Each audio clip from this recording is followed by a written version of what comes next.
Многу работи се прават зад радарот за да се најде решение и Македонија да ги почне преговорите со Европската унија. Ова го изјави евроамбасадорот во земјава Михалис Рокас како коментар на изјавата на премиерот Христијан Мицкоски дека владата е подготвена на решение и неконструктивен диалог за да се надмине блокадата во евроинтеграциите, но оти безусловни отстапки нема да се прават и македонскиот идентитет мора да биде заштитен.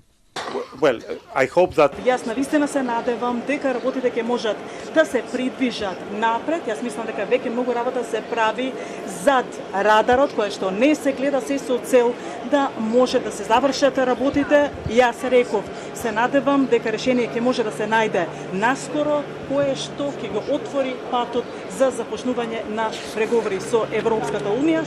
Рокас испрати порака до Македонија во контекст на денешниот супер вторник кој се случува во Европската унија, односно денот кога во Брисел се одржуваат 4 меѓувладини конференции за пристапување со Црна Гора, Албанија, Украина и со Молдавија.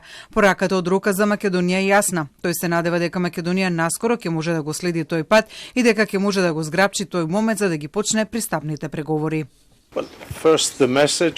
Пораката е многу јасна. Процесот на проширување на Европската унија всушност е инвестиција во безбедноста, во сигурноста, во просперитетот како и конкурентноста на Европската унија.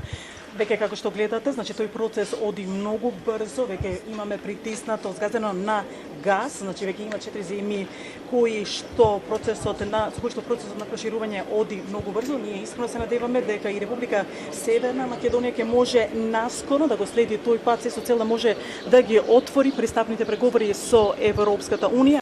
Пораката на Рокас дека се работи под радарот и дека земјава треба да ја зграпчи можноста за да ги почне преговорите доаѓа на само една недела по посетата на еврокомесарката Марта Кос, која рече дека неопходен следен чекор за формално започнување на пристапните преговори за Македонија се уставните измени, но и дека проширувањето на Европската унија не е изградено врз гаранции кои што им се даваат на земјите кандидати однапред.